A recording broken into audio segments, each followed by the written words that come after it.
الجهاد هذا جهاد يعني نزور مدارس ومعاهد ما شاء الله. تجربة يعني جميلة وحلوة ما شاء الله. قبل كل شيء أشكر أسمع تهاني والتبريكات إلى رئيس هذه الدار الشيخ عبد الرؤوف جزاه الله خيرا، وإلى مدير هذه الدار الأستاذ سلطان القاسمي والأساتذة الآخرون. والله يعني تجربة جيدة كما تفضل سماحة الشيخ أن هذه محاولة أولى في هذه الدار بالنسبة للنادي العربي. في المرة الأولى هكذا، فكيف في الثانية والثالثة والرابعة، وبعد 10 سنوات إن شاء الله ربما يأتي إليكم ضيف من البلد العربي إن شاء الله. هذا ما أتوقع.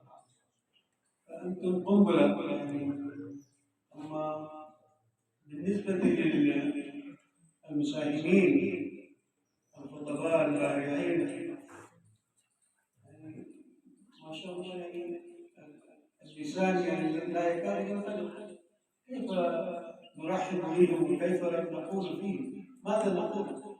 كلمات وخطب يعني عالية وسامية جدا، وما شاء الله يعني عندهم موهبة كيف يبدلون ويلقون كلماتهم، ولا سيما الطالب الذي حاز على الدرجة الأولى. طبعا ذلك إشارات اليد، كيف يشير بيمينه وبيساره وبشماله، إن دل ذلك على شيء إنما يدل على أنه شرب من هذه الأرض. فجزاكم الله لكم وبارك فيكم ورزقكم علما نافعا. على كل طالب أن يدعى بدعاء القرآن: رب زدني علما. كما أنتم تتلون آية سورة ياسين، هكذا ترددون في كل صلاة: رب زدني علما، قائمين وقاعدين وجاهين وراجعين. على كل حال الزيادة في الإسلام غير مطلوبة في كل شيء. المطلوب هي الكيفية. مرة واحدة الكمية بالنسبة للعلم. قال تعالى: وقل رب زدني. الزيادة في الشيء موجود أمامنا، وما يقال وما يوزن وما يرى. هذه دلالة كبرى على أن العلم مطلوب وعلم نافع. رب زدني علما، ثم تدعونا اللهم إني أسألك علما نافعا. ليس هناك علم مطلوب وغير مطلوب وكذا والدنيا والأخرى. لا، العلم كل شيء العلم، ولكن النافع. اللهم إني أعوذ بك من علم لا ينفع. نستفيد فيه. قرأنا في الحديث أن نشرب الماء في 3 نفسات، ولكن مشينا إلى الجرة إلى الثلاجة وعبينا الكاس ثم شربناه ونحن قائمين وفي جرعة واحدة وانتهى. هذا علم غير نافع. إذا لم نشرب الماء في 3 نفسات فهذا علم غير نافع. تناولنا الغداء ونسينا البسملة فعلمنا علم غير نافع. لا نستفيد نحن، فكيف نفيد الآخرين؟ يعني ما عندي أي شيء إلا أن أهنئكم وأبارك لكم.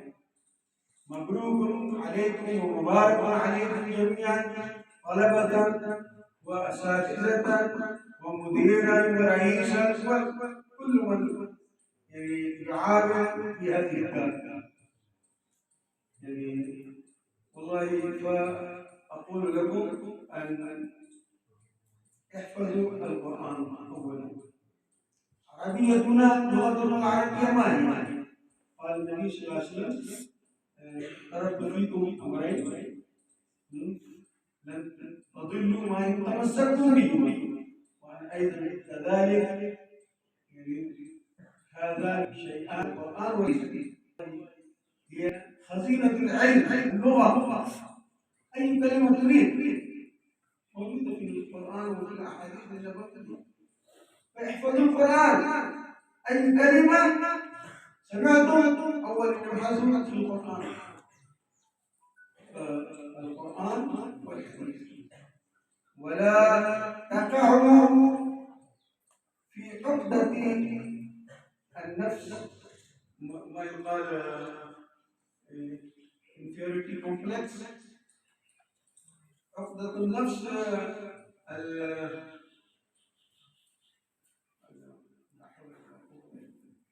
هناك عقدة النفس الأعلى، وهناك عقدة النفس العقدة بالنقص، يعني لا يعلم أنه هو أقل من الآخر. إذا هو يتكلم باللغة الإنجليزية يتكلم باللغة العربية، يستطيع أن يترجمه إلى العربية أو اللغة الإنجليزية إلى لغتنا الرسمية. فلا تقعوا في هذه الورطة أننا طلاب. لا، أنتم طلبة. الملائكة تدعو عني حتى هلكوا. اعرفوا أنفسكم من نحن. حينما نخطو خطوات، حينما نمشي إلى المسجد أو ندخل منها، ندخل البحار أو المدينة، أينما نكون نحن نمشي لا على الأرض، نمشي على أجنحة الملائكة. هذا ما قاله الرسول صلى الله عليه وسلم. فعليكم بهذين الشيئين، ما يقال القرآن والحديث النبوي. من أراد أن يتقن اللغة العربية فعليه بهذين الشيئين إن شاء الله. وكذلك لابد عندكم أن تكون الورق والقلم دائما، القلم والقرطاس. كلما تسمعون من شيء سامع غالب أو شيء معجب بكم اكتبوه. لا بد من الكتابة. نون والقلم وما يكتبون. حتى الملائكة تصدر ما يصدر من الإنسان. العلم صيد والكتابة قيد. العلم صيد والكتابة قيده. وقيد صيودك بالحبال الواثقة. وقيد صيودك بالحبال الواثقة. ومن الحماقة أن تصيد غزالة، ما تغديناه ما شاء الله، بارك الله فيكم. ومن الحماقة أن تصيد غزالة وتتركها بين الخلائق الخالقة. حينما صاد أخونا أستاذنا الذي شرح شرعه، حينما صاد غزالا وقال له: إذا يبقى هنا أنا آتي بالحبل وبالسكين وهو يبقى هنا، يصيد الفراق. كذلك ما سمعتم كلمة ولم تكتبوه فهذه الكلمة تكون أيضا لا سمعتم. العلم صيد والكتابة قيده. فقيد صيودك بالحبال الواثقة. ومن الحماقة أن تصيد غزالة وتتركها بين الخلائق الخالقة. فاكتبوا كل شيء واحفظوا وحافظوا على أوقاتكم. كيف تتعلمون اللغة العربية؟ احفظوا كل كلمة.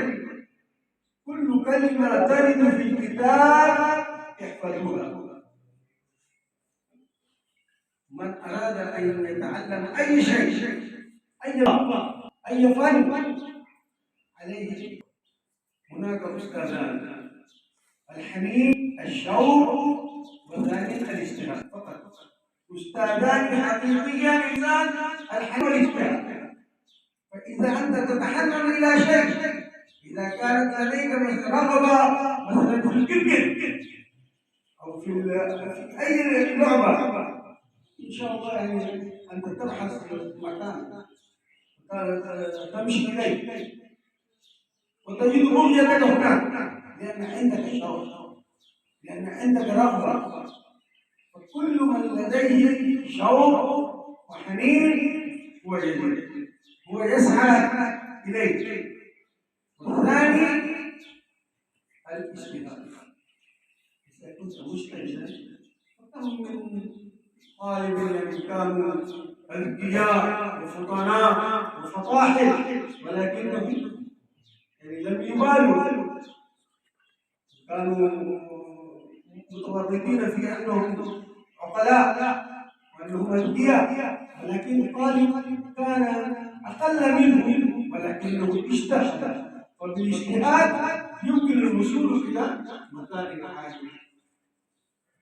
فإذا أردتم أن تتعلموا اللغة العربية فعندكم أستاذان، أستاذ اسمه الحنين والثاني اسمه الاجتهاد. فاخلقوا فيما بينكم ما شاء الله. نبارك كذلك استمعنا إلى محادثة، وإن كانت محادثة واحدة ولكن في 3 زمر، في 3 طبقات. يا ليت لو كانت محادثات يعني أخرى أيضا يعني كانت جيدة، ولكن مع ذلك يعني مبروكة مباركة. فعليكم يعني لا سيما في اللغة العربية أن تتكلموا وتنطقوا اللغة العربية بأشداقكم.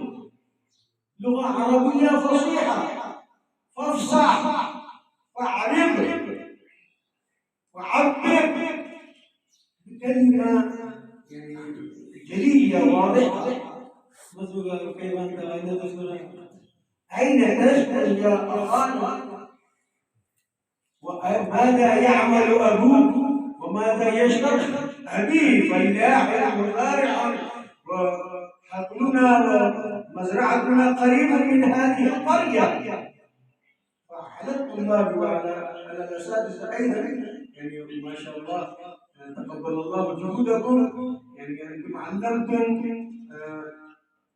طلابكم، يعني والله يعني بكل جدارة يعني أعترف أنكم قدمتم جهودكم ما شاء الله. ف يعني الطالب يأخذ ويقتبس كما يتكلم الأستاذ، الطالب يحاكيه. لا ليس هكذا، قال أستاذ هكذا أيضا، وهو يحاكيه. الأساتذة أيضا يعني يعلمون هم لهجة لغة عربية كما قال تفضل الأستاذ سيد سالم، لهجة عربية، اللغة العربية مبين، اللغة العربية مبينة. فتكلموا أولا قبل كل شيء التعلم، أولا تتعلمون، أولا تحاكون وما يقال في اللغة الوردية نقل كلمة.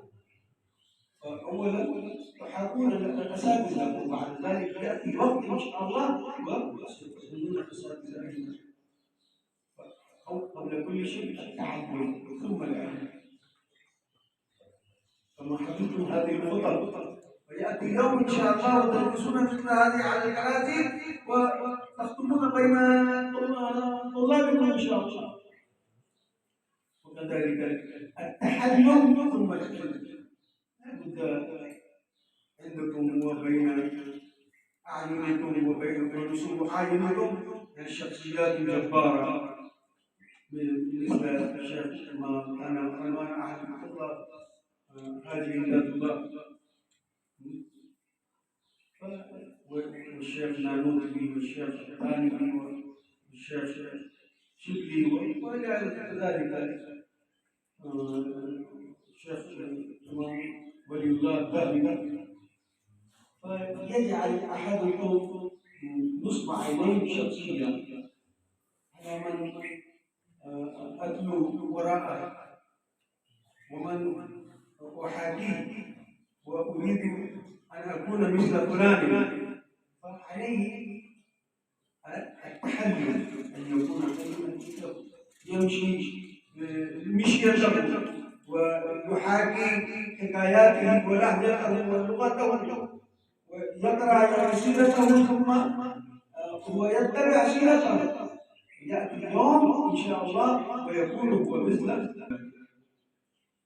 هذه كلمات بسيطة جاءت في خاطري وأردت أن أذكر بين أيديكم، فذكرت ربما موفق أو غير موفق على ما تحكمون، ولكن يعني ما شاء الله سررت غاية السرور، وربما صار قلبي فرحا لما سمعت الطلبة وإن شاء الله هؤلاء الشباب الذين دخلوا في هذا المضمار أولا، والأساتذة المعلمون الذين ضحوا بأوقاتهم وبكل ما لهم من وقت ثمين ومجاهدة وأنفقوا عليكم، مبارك على الأساتذة وعلى الله وعلى رئيس الإدارة وعلى الشيخ المدير وإلى جميع من يحبه. شكرا لكم، بارك الله فيكم ورزقكم علما نافعا وقلبا خاشعا ورزقا حلالا واسعا طيبا، وكذلك ندعو لكم ألا يرزقكم الله علما غير نافع. هذا ما كان عندي، أكتفي بهذه الكلمات، والسلام عليكم.